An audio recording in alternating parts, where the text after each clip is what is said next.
The last boss fight of Sekiro is the hardest in the entire game, naturally, and it will test all the skills you have acquired throughout your game. To begin this fight, you're going to want to run in and get behind him immediately and back away because he does a forward slash, but sometimes he does two of them and he turns around for the second one. It's a bit unpredictable, so if you get behind him and start attacking, he may turn around and hit you with an attack. Then you want to move in and be aggressive, and you want to attack until he deflects, and then deflect or dodge out of the way if he jumps. The best thing I found to do during this plunging attack is to dodge to the side and then back away, as sometimes he does a sweep attack, another time he does a twirling attack, and another time he does a thrust attack. So you never know which one he's going to do because he reads your patterns and sometimes he'll change it at the last second. So backing away is the safest thing to do, and then attack him immediately afterward. If at any point he pulls out a bow and manages to successfully get a shot off, he'll follow up with his combat art, which means you need to get the hell away as fast as you can. If you interrupt his bow attack, this will not happen. Then immediately sprint back to him and continue the assault as you want to break his posture as fast as possible. One important point about attacking him during this phase is that you don't want to spam R1, you want to hit it, and then hit it, and then hit it, because if you're spamming it while he jumps, you'll get caught in your attack animation and sometimes you will not be able to dodge out of the way, and you do not want this to happen. In phase 2, heal up if you need to and then get to the boss ASAP and start attacking. Sometimes he'll be aggressive before you get there, so you need to stop and be ready to deflect these attacks before you start your offense. If he raises his sword above his head, you need to dodge left or right at just the last second, and then wait a second because he usually does a follow-up swing, and then hit him a couple times and punish him. If you get hit by this attack, you usually follow up with a second attack, so make sure you dodge left or right and not backward. Sometimes when you're circling him, you'll see the red kanji for just a split second, and then he'll do a thrust attack. In this case, you want to be ready to dodge as quickly as you can and then punish him.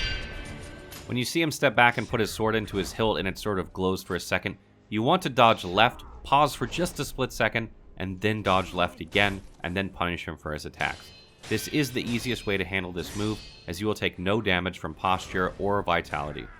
Sometimes during the fight, when he deflects your attack, he'll push you directly backward, and then he'll do a thrust attack. This is very easy to use your Mikiri counter here. Make sure you do it to get a lot of posture damage. Occasionally during the fight, he'll attack once and then step back and then sort of zip through you. This attack has poise, so if you're attacking when he does this, you're going to get hit anyway, so you want to make sure when you see it to deflect instead of attack. And then you need to back away immediately because he's going to do a huge AoE.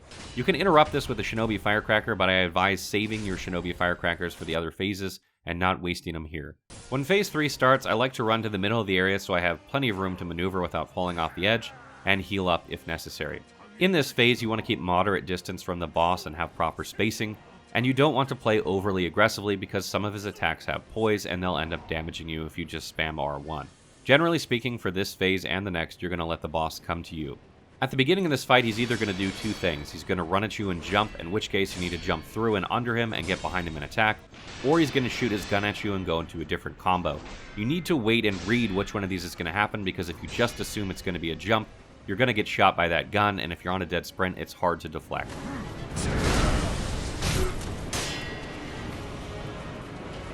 You want to be on the lookout for this 3-hit combo that ends with a thrust attack that you can Mikiri, because this is going to be one of the primary ways you build posture damage on this boss. You want to punish it every single time if you can, and you're going to be looking for these throughout the fight. This next combo that he does actually has two variations, the one you see here that does the AoE, and it also has another that ends in a thrust that you can Mikiri. You need to pay attention to which of these it is. If he does the AoE, you can use the Shinobi Firecracker to interrupt him, which I failed to do, or you can get away from him, which I also failed to do. That particular combo is difficult to handle because it fills your posture meter very high, and when the Mikiri thrust version comes up, sometimes you're guard broken just before it happens, and then you get hit by the thrust attack. So it's advisable that you try and dodge at least one of those attacks so you have enough posture left that you can punish the thrust when it happens.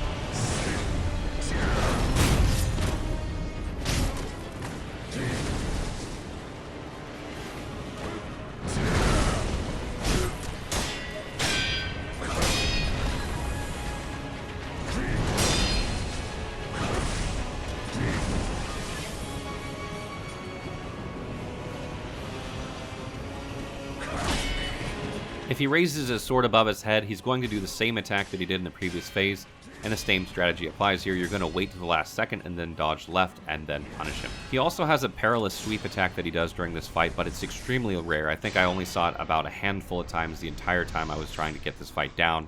So you don't really need to worry about it. If it should happen to you, you'll take a bit of damage, but you should be okay.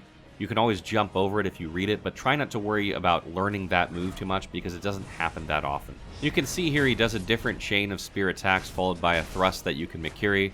This one doesn't happen all that often either, but keep an eye out for that red kanji because if you see it, 9 out of 10 times it's going to be a thrust attack, so just get ready to Mikiri if you see that. The whole idea of this fight is you're trying to keep enough space that if he jumps at you, you can get under him, but you're not so far away that you can't get under him.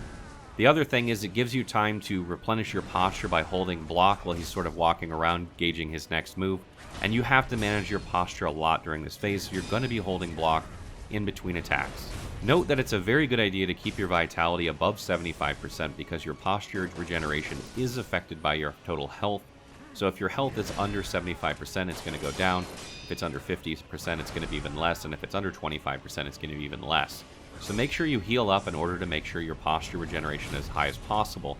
This will help with the fight tremendously.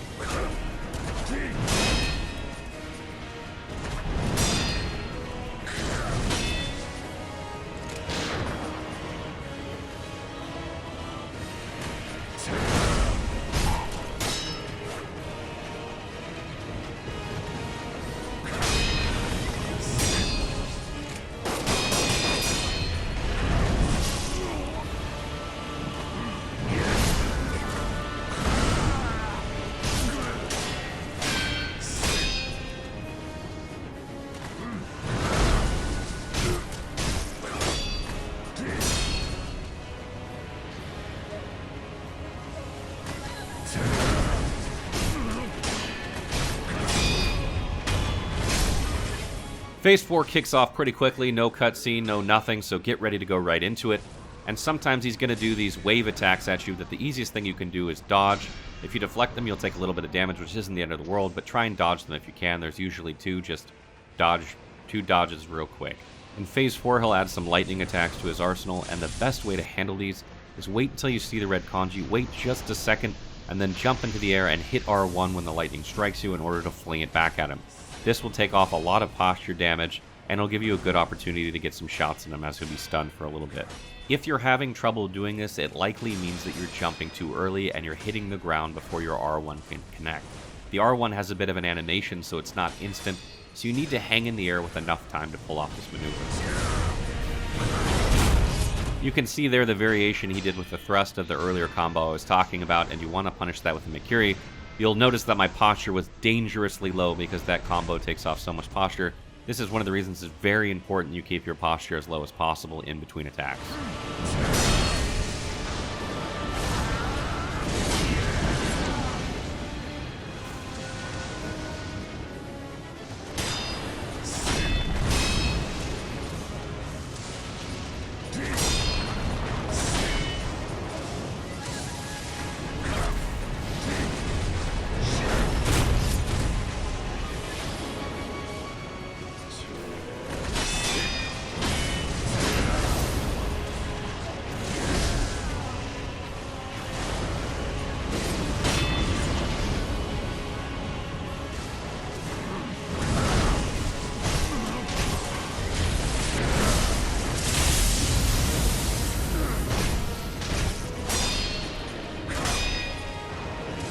You can also see here a couple of times I deflect his jumping attack, and this is because I'm out of position. I won't be able to get under him, and rather than risk getting hit, I decide to deflect and play safe. You can do this if you feel you're too far back. This is something you'll get a feel of as you play a little bit more. A couple of notes about this fight. This is not the way most guides out there show you to do it. Most of them run and then hit and then run and then hit, baiting the jump attack over and over. This is kind of the straight up method as if you were fighting any other boss in the game, and it's more challenging. So if you're having difficulty with this strategy, you can always try that strategy as well, just running away, baiting the jump attack, and then getting under him and hitting him. But this is more rewarding, I think, because you're actually fighting him in a manner that I feel like the game is set up for you to do.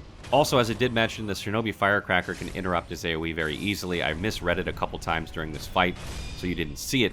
But you want to use the Shinobi Firecracker when he does that windup for that huge AoE. It'll just stun him, you can attack him a couple times, and it'll prevent you from taking damage.